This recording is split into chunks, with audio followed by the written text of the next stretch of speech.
Geek Therapy Radio.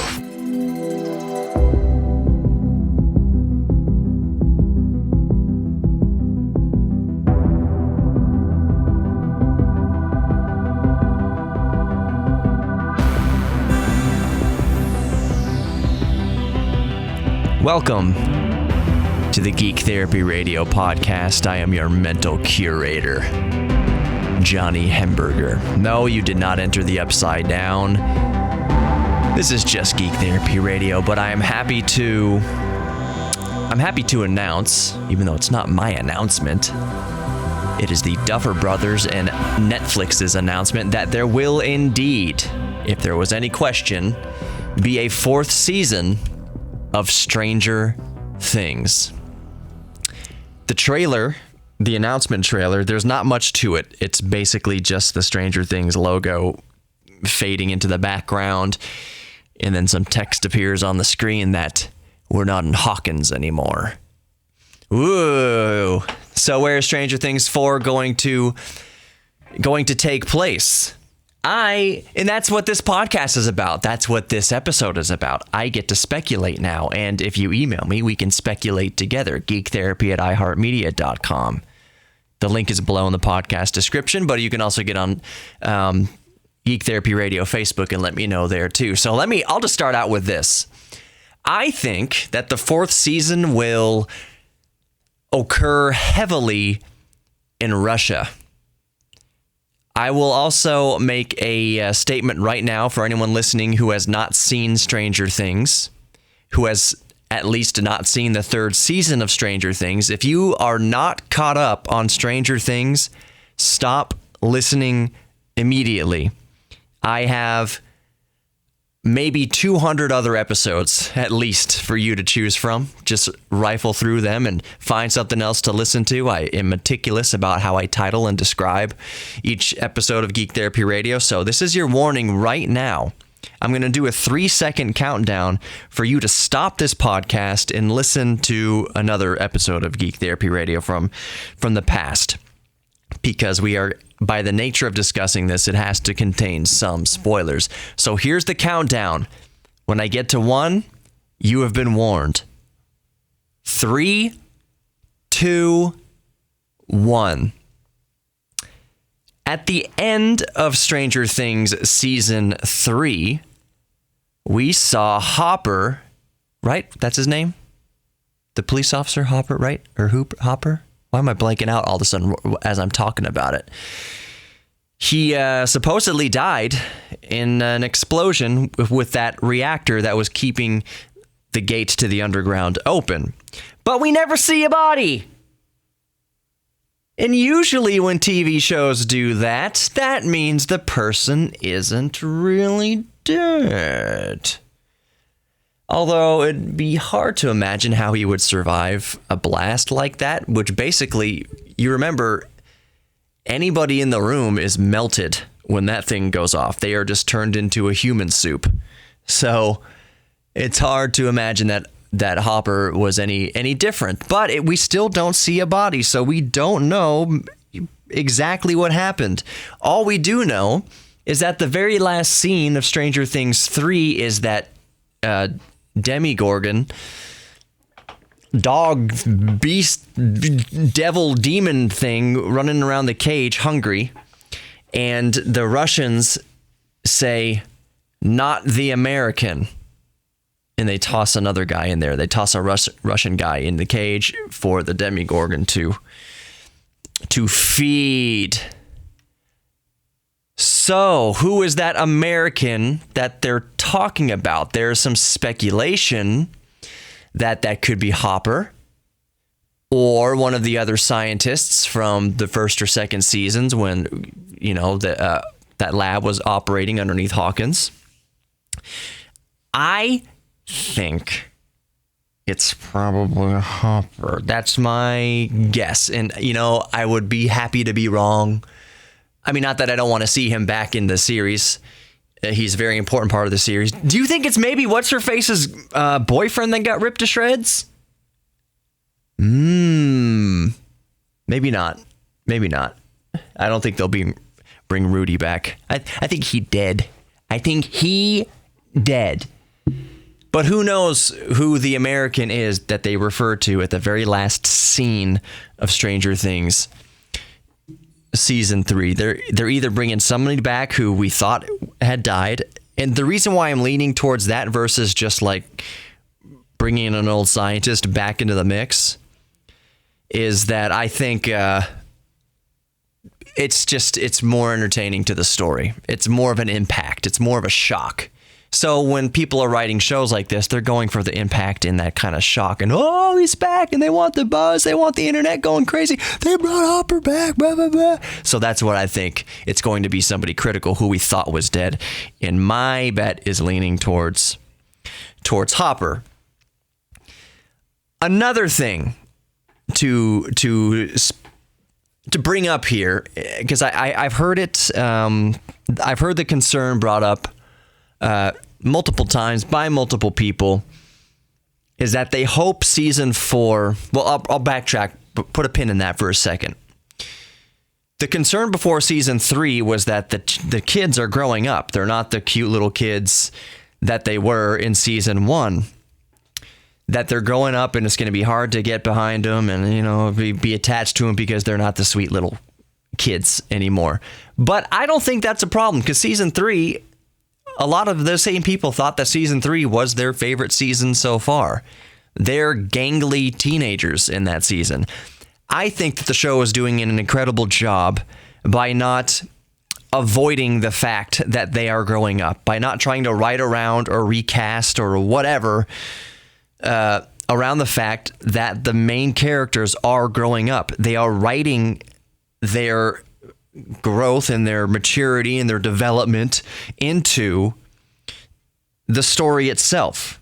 Instead of, I think they knew, the writers knew, we can't just ignore the fact that we're growing older, so we're going to have to introduce love triangles. We're going to have to introduce all the awkwardness of growing up and not stray away from it, which I think is very smart and very poignant of them, because a big, huge factor of the show, obviously, is the nostalgia factor. A lot of us grew up in that time frame when we were gangly, awkward preteens and teenagers. So they're writing in all that awkwardness. It's part of the nostalgia. Oh, the late 80s, early 90s we're going into. That's another thing, is where they continue this for the early 90s nostalgia. I think yes. Not in season 4, but in later seasons. We'll get to that in a second. Are there going to be later seasons? But they're writing that awkwardness in there on purpose because it is part of the nostalgia. A lot of us got our first Nintendos and we're playing Atari with pimply faces, with a crush on a girl and who was going out with our best friend or whatever. That was all part of it. So it'd be silly for the writers not to write that into the story. So I don't think that anybody worried about, oh, the kids are growing up, it's going to be weird following them. We fell in love with them when they were just little kids, and now they're growing up, they're becoming adults, and what if they go off to college? So what? That characters develop and they grow. It's just, the writers are smart enough, they'll write it in there to make it entertaining and engaging. I wouldn't worry about that. Again, case in point was, that was a huge worry before season 3, and we saw season 3 was freaking epic. It introduced some new characters, killed some characters. The American might be, what's his face? The bad Billy. Maybe? I don't know. I have to go back and watch. Is that even a possibility? Who knows? Not the American. So, let's move on. I don't think season 4 is going to be the last season. The Duffer Brothers have signed a multi-year contract, continuation of the contract with Netflix. So I don't think that season 4 is going to be the end. They can't wrap it up, put a nice bow on all the loose ends that quick. And I hope that they don't. Maybe in season 5 will be the end, because here's the concern. Back to the pin in the, put a pin in it, like I said before. Let's go back to that pin. There's a worry that season 4 could jump the shark, so to speak.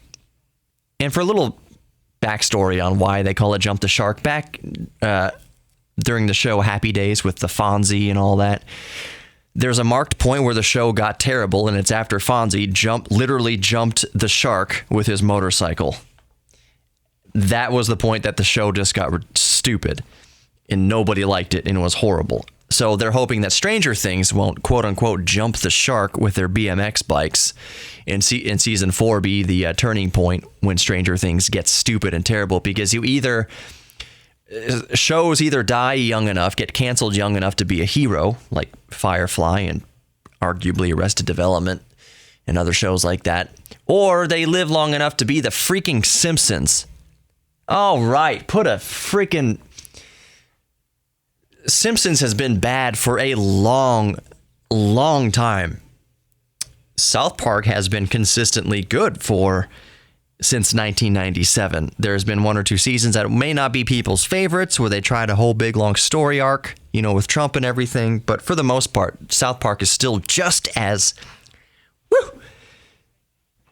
fiery as ever, just as on point and fresh as ever, in my opinion. So there are shows that can go on for a long time and stay fresh. South Park is a case in point. There are shows that can jump the shark, so to speak, and get terrible, and they should have been canceled a long time ago. So there's a concern that might happen to Stranger Things. I don't think that's going to happen by season 4. I think there's enough meat on the story bone there to make at least season 4 be wonderful, be absolutely wonderful. There becomes a risk, I think. We haven't seen season 4 yet, so we don't know how it's going to leave it in season 4, but I think the risk really occurs in the series in season 5. If there is a season 5, I guess there's a risk there to jump the shark, but I don't anticipate that. I think that the show's creators, the Duffer Brothers, are so on point. They are so keen with the pulse of pop culture that they won't allow it to get stale and stupid. I think that the Duffer Brothers will kill the show when they just run out of fresh ideas to keep it fresh. Rather than keep it going, keep the gravy train running, they'll kill it. Here's why. Because they signed a multi-year contract with Netflix. And much like Matt Groening went on to do Futurama and Disenchanted, which is awesome. You should all be watching that show on Netflix. Disenchanted is wonderful. Futurama and Disenchanted are exceptional shows. Exceptional. The writers left The Simpsons to go do Futurama, where they were free to do whatever they want, and it is quintessentially exceptional. It is one of the best cartoons and shows and works of fiction in all of television history, without a doubt. Disenchanted is becoming the same way. I don't think Disenchanted is great. I don't think it's going to hold a candle to Futurama in the long run, but it is still infinitely better than The Simpsons currently. There's a lot of character in the show, a lot of heart in the show. Very, very clever, very witty, very funny. Lots of little callbacks and Easter eggs to Futurama. Not many Easter eggs to The Simpsons. A lot of Easter eggs to Futurama, which kind of tells you something there. So, where was I getting at? I think that Stranger Things will end it nice and tidily before it just becomes an ongoing thing. Before it becomes a crappy show, I think the Duffer Brothers will end it. But back to the multi-year contract they've signed with Netflix, I think that they'll do what Matt Groening did with the Futurama and Disenchantment, is that they'll kill Stranger Things, but they'll start another show that hopefully is just as compelling as Stranger Things. And I have full faith that they will. Somebody brought up a good point that I want to bring up right now. And one of the reasons why Stranger Things is so fresh and compelling, I use that word again, and so endearing to pop culture. And it's pretty simple, really. Because there hasn't been a bunch of spin-offs by other people tapping into what is currently popular. Stranger Things is such a unique story that exists relatively in its own sort of vacuum. And what I mean by that is this: zombies and vampires. How many freaking TV shows and movies were done in the past 10 years about zombies and vampires? I'm not saying that every single TV show and movie about zombies and vampires was bad. There have been some good ones, but mostly we're just getting another freaking vampire movie, another freaking zombie show. Holy crap. Walking Dead should have been done years ago. They should have finished that freaking show. Just my opinion. Maybe you still love Walking Dead. I have no idea. The zombie thing is played. We're done. Same thing with vampires. Done with it. Stranger Things has been out for a few years now, but there has been nobody, to my knowledge and to my recollection, that has copied the formula, which is a good thing. So every time someone, finds Stranger Things, it's a fresh new story that hasn't been done 1,000 times before. It's yet to be seen that other people might tap into it and try to milk that kind of storyline for what it's worth and those kind of elements for what it's worth. And it's not that Stranger Things is using anything new with telekinetic powers and government conspiracy and, and for lack of a better word, opening a portal to hell. That's not new, but it's new in the way that they're doing it. It's very unique and fresh the way that they're doing it. So that's one reason why the show is so endearing. Now, I want to tell you what the Duffer Brothers have said in reference to signing a new multi-year contract with Netflix. Again, that doesn't mean multi-year to make Stranger Things. That just means that Netflix will bankroll whatever they want to do. The Duffer Brothers want to make 2 or 3 other completely different shows. Netflix is on board. So here's what the Duffer Brothers said. They say, "We are absolutely thrilled to continue our relationship with Netflix. From our first pitch meeting to the release of Stranger Things 3, the entire team at Netflix has been nothing short of sensational, providing us with the kind of support, guidance, and creative freedom we always dreamed about. We can't wait to tell many more stories together. Beginning, of course, with the return trip to Hawkins." Ooh! And this is probably going to be the last thing I comment about in this podcast. Quote, "We can't wait to tell many more stories together, beginning, of course, with a return trip to Hawkins." So at the end of the season 4 announcement trailer, it says we are not in Hawkins anymore. And then this quote by the Duffer Brothers, referring to their contract with Netflix, says, "Beginning, of course, with a return to Hawkins." Have they finished writing season 4? I would imagine that they have. So maybe that, perhaps, maybe is a hint at season 5 that they're coming back to Hawkins. Who freaking knows? I am happy to see and excited to see what the Duffer Brothers come up with in the future. For some reason, that's reminding me of something, and this really will be the last kind of point I want to make here. For whatever reason, it popped in my head, Weezer, the band Weezer, how they ruled the freaking world until maybe the mid-2000s, that my friends I know loved Weezer. My brother, one of my brothers especially, friggin' loves Weezer. Weezer can do no wrong. But it's funny how they change some band members around, whatever happens within the band, that I've got friends and family members who, well, mainly just friends, I haven't heard any family members, but who hate Weezer now. They despise Weezer. Weezer covering Toto, Africa by Toto or whatever, was the worst thing. Really? Are you bent out of shape about it? What has Weezer done? Did Weezer murder your mother? What? It's just a band. And Rivers, and the other thing is, was this any surprise? Rivers Cuomo has always been just the type of man to wear his heart on his sleeve, to be led on, and he's juvenile and he's naive. He comes across as with things having to do with life and love.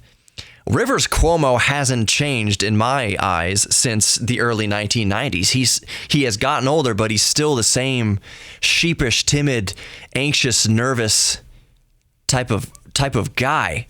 So why is any of this, the changes in the band or anything like that, changes in the music, why is that? You know who the band leader is. Everything he's doing is in line with the direction of the band. Even more basically than that, what's the problem with hundreds of thousands, if not millions of fans still standing behind their music and standing behind the band? What is so offensive about somebody liking music that you don't like? It is fascinating in our culture here in this developed world that we give so much of a personal crap about who the other person votes for, what type of music they play in their own living room, and who they love privately. Why does it matter? People can love and like and be into whatever they want. It's their own private. So why does somebody liking Weezer so offensive? I'm not trying to be glib or insulting towards somebody who has their own personal opinion on Weezer or any band for that matter, of course. It's just funny and it's amusing to me to hear the scathing remarks about what really boils down to personal taste. I guarantee you there's people out there who've listened to an episode or two of Geek Therapy Radio and just despise my voice, despise my content. Maybe they think I'm stupid or ignorant or whatever it is about Geek Therapy Radio they don't like. Maybe they think the way I end each show with encouragement is cheap or gimmicky or something like that. I don't know what reason but I just know when you put content out there, when you are creative and you put it out there, there are critics and criticism, and there are people who will make scathing remarks about what you're putting out there for free. It doesn't even cost them money. No good deed goes unpunished. You're going to do something creative and put it out there, someone's going to criticize it and have a problem with it and hate it. But there are people that will love it, that will really like it and get behind it and take an extreme amount of joy in being a part of it and listening to it and showing it to their friends or whatever, being a champion for it. So I appreciate all of you. The odds are that if you're listening, if you're 22 minutes into this podcast, you probably don't hate it that much. You probably decided you've hated it, 15 minutes ago, if you're listening to this particular podcast. So let people like what they like. There's podcasts out there that I don't like. There's TV shows that I don't like that millions of people like. For instance, Friends. Everybody and their grandmother and their grandmother's dog and the fleas on their grandmother's dog likes Friends. I don't really care for Friends. And I know that sounds as horrifying as if someone says, I don't like Seinfeld. What? That's baffling to me. But I know that really it doesn't matter. If someone doesn't like Seinfeld, who cares? It's weird to me that they don't like it, but I understand it. And I don't have any personal grudge against it. You don't like Seinfeld? I don't understand why you don't like Seinfeld, but I completely understand in a way that I don't like Friends. You don't like Friends? How could you not like Friends, Johnny? I don't care for Friends. And I'll tell you the honest to God truth about it. I had an ex-girlfriend who loved Friends, and it was ruined for me because every time a joke landed, it wasn't the laugh track that annoyed me, because I've said on the show before, I don't mind Big Bang Theory now. Many people hate Big Bang Theory, but Friends was ruined for me because every time a joke landed, my ex-girlfriend would say, "That's hilarious." And I would sink into my soul. And it's nothing against her. Like, I don't hate her or anything like that, but it's just like, yes, I know it's funny because it's the joke. They wrote it to be funny. Why does there need to be commentary after every single joke? That's hilarious. Yeah, I know it's funny. They wrote it to be funny. So I'm just saying, I'm just saying that for me, Friends was ruined because I have bad. It just now every time I hear Ross make a joke or Joey make a joke or anything like that, I hear the little peanut gallery. That's hilarious. Oh, thank you. I was not aware that that was funny. Thank you for telling me and everyone in the room that it's funny. When am I supposed to laugh? When you tell me it's funny? When you acknowledge for my sake that it's funny? Or can I just think a joke is funny on its own? Because not all jokes are funny. Not everything on Seinfeld makes me laugh out loud. A lot of stuff does. Why did I get off on this diatribe? So it all goes back to Stranger Things. You know what? By season 4, there can be people that say Stranger Things sucks. And there could be people that say, oh, season 4 is where Stranger Things got me. That's where they really hooked me in. Who knows? Let people like what they like. We're all geeks about something. What's important is that you embrace your inner geek and that we share it with others. It might inspire others to pick up the hobby, be fascinated by your geek thing, because it might help them. Here's what it all boils down to. Somebody might be walking around out there going through life severely depressed, perhaps even suicidally depressed. But by you sharing your light, by you sharing your geek thing with them, your hobby, and not holding it under a bushel, like, don't be embarrassed that you are a gamer. Don't be embarrassed that you like to play with Lego or Lincoln Logs or art or anything like that. Share it, because somebody who's down in the dumps might see that and say, that looks interesting. I might want to give it a shot. And you could literally save somebody's life by inspiring a geek thing in them. Or that they rekindle or look back into an old hobby that they've forgotten or haven't been in for a while. As long as the hobby isn't hurting anybody else. And I was thinking about that the other day, like crop circles. That's cool. That looks really neat. As long as it's commissioned by the farmer, go for it. Otherwise, you're destroying someone's crop. You're literally destroying their bread and butter and their ability to feed their families. So as long as it's not a hobby that hurts anybody else, that's why I can't get behind graffiti and street art. I appreciate the artistic ability of it, but as long as it's commissioned, there are plenty of business owners that would say, yes, use my big blank wall, make your art on that, get the spray paint out, do it. But there's a lot of people that, maybe they don't want your gang signs all over it. Maybe they don't want the crude, horrible pictures. Maybe they don't want that on the side of their building. I can't get behind that stuff. But commissioned street art? Absolutely.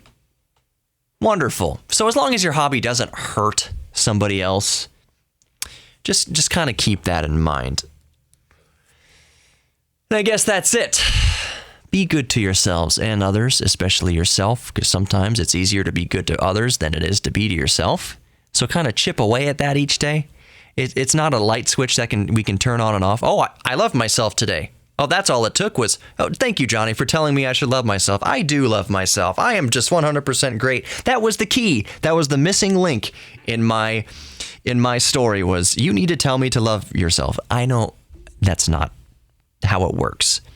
It's incremental. It's step by step, little steps we take towards appreciating ourselves, loving ourselves, knowing that we are worthy of love. It's little step by step, day by day. Every time we play, the people we love, we will make it better. There's a time around.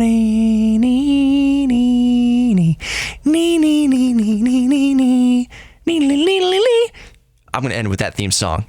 See you tomorrow, everybody.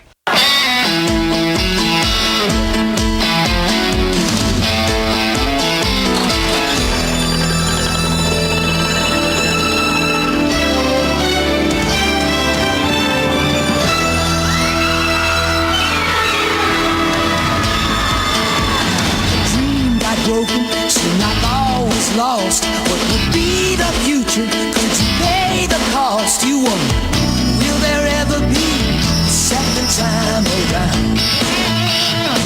Oh, when the tears are over and the moment has come, say, my Lord, I think I found someone. You know it will be better. You're putting it together for the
Geek Therapy Radio, Saturday night at 10 on KPRC 950. Or listen anytime on our iHeartRadio app.